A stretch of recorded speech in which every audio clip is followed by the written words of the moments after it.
حفظت سره لبعض رحيله وكمان رحيل مراته، ورفضت تاخد أي حاجة من الورث، وحبت حب محدش حبهوله قبل كده. رحل من الدنيا وهو على ذمتها. قصتها اتقالت بالهمس لحد قبل ما هي تسيب الدنيا وتمشي، وندمت إنها ما زعتش خبر جوازها منه. كان ليه تجارب سابقة وعامل حساب مراته، واللي حصل مع اللي مش مشهورة ما كانش ينفع يحصل مع اللي مشهورة. قصة حب سناء يونس ومحمود المليجي حقيقية ومش إشاعات، والتفاصيل اللي جوه الحكاية واللي حصل فيها محدش يصدقه أبداً. وخفة الدم اللي كانت ظاهرة من سناء يونس على الشاشة طلعت حياتها العاطفية غيرها خالص. يا ترى بقى ايه حكاية جوازها من محمود المليجي، وليه قررت انها تخبي جوازهم سنين طويلة، وهل فعلا مراته علوية جميل كان ليها سوابق معاه في جوازه عليها؟ تفاصيل كتير قوي في القصة اللي فضلت مستخبية سنين هنعرفها مع بعض في الفيديو ده.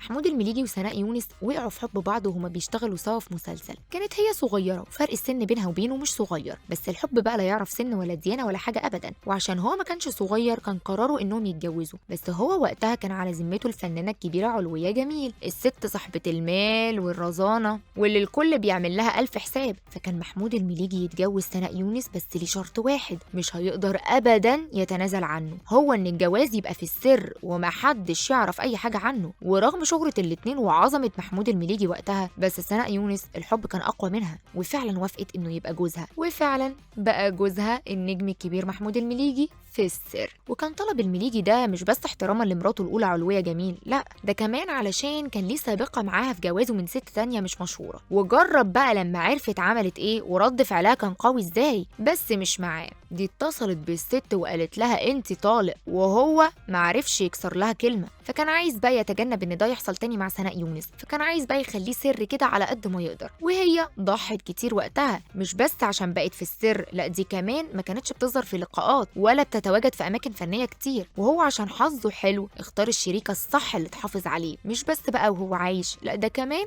بعد رحيله عن الدنيا. لان فعلا سناء يونس حافظت على الجواز ده انه يبقى في السر لحد ما محمود المليجي رحل. والمفروض ان كان طبعا يبقى ليها ورث، وهي ما كانتش تحتكم على فلوس كتير، لان التمثيل زمان ما كانش غالي والفلوس كانت يدوب. وبرضه اصرت ان الموضوع يبقى في السر، وما اتكلمتش خالص انها تاخد ورث او اي حاجه، وحافظت على سر حبيب عمرها. وبعد بقى سنين الموضوع بدا يتسمع عنه في الوسط الفني مثلا. وكانت علوية جميل كبرت في السن وفقدت بصرها، وحاولت ان الناس تخليها تحكي عن الموضوع، وبرضه هي رفضت وقالت انا مش عايزه كلام لا عليا ولا على محمود. وبعد رحيل علوية جميل عن الدنيا اتسجل معاها لقاء كشفت فيه السر، وحاولت انها كمان تمنع نشره، بس انتشر والناس عرفت الحقيقه واللي كانت هي مخبياها سنين، وقد ايه حد قادر يحبه ويضحي عشان حبيبه بالشكل ده. انتوا بقى ايه رايكم في اللي هي عملته؟